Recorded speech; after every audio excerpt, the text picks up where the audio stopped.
Well, it's another day in the life of Geo Pro Meriwether. Train sounds in the background. I love it.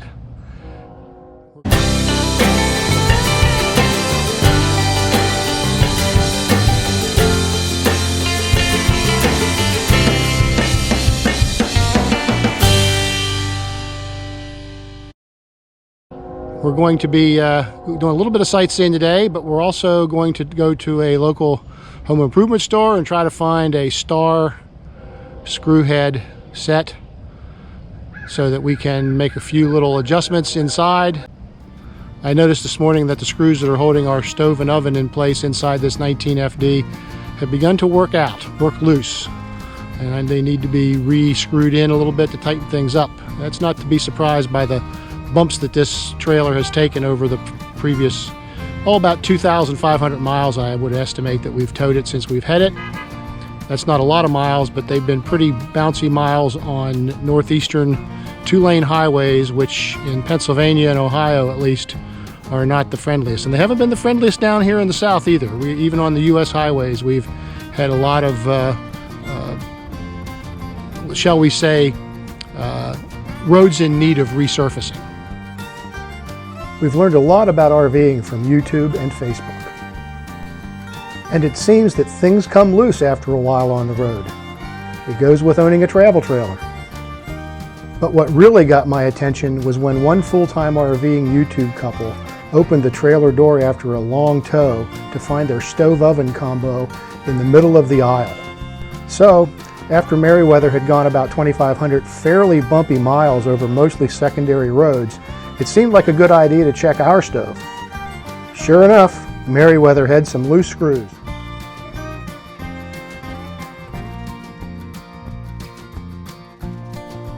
For some reason, this stove and oven combo is held in place not with everyday screws with slotted or Phillips heads that any normal toolkit can deal with, but with square heads.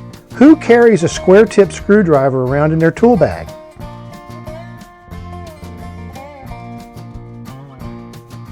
Now, I doubt that you can buy a single such screwdriver anyway.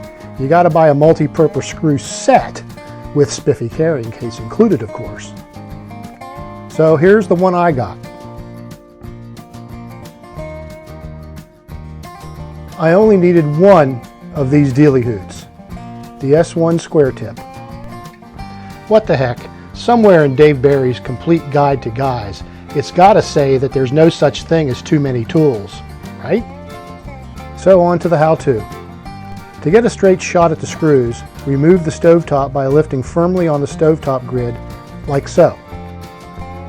Pegs cast into the bottoms of the corners of the grid, I'm pointing to them here, fit into rubber grommets that hold the grid in place by friction. And once that's out of the way, it's a simple matter of tightening the screws back up.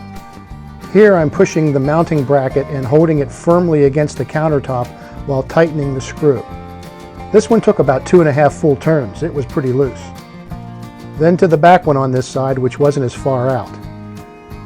The red arrow is pointing to one of those rubber grommets I talked about in the background. And then back to the front and another half turn.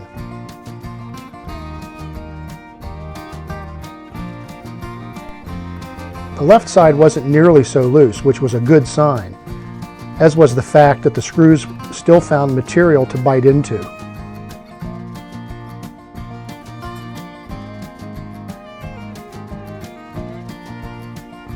Put the grid back on, and we're done. Footnote: about 500 miles and 2 months later, I found the right front screw had backed out again, but not as far as before. So this is just a thing that needs to be checked frequently. This is one of those times when having a 50-foot tangle-free freshwater hose comes in handy. We're in Site 86. And there's our electric stand, but there's no water stand. The water stand is shared with the next door neighbors in Site 85, and that's a good 35-foot distance away. So you always need, if you have a 25-foot hose, you probably ought to have a second one anyway, but we got this 50-foot tangle-free hose, and we have not been disappointed.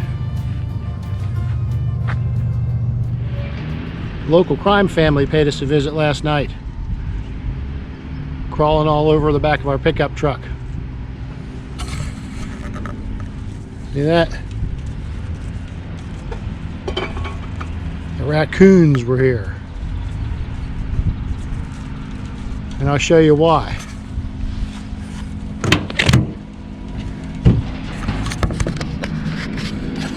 Trash bag. You got to be careful with your trash out in the woods, or the little four-legged banditos will show up. Thanks for watching.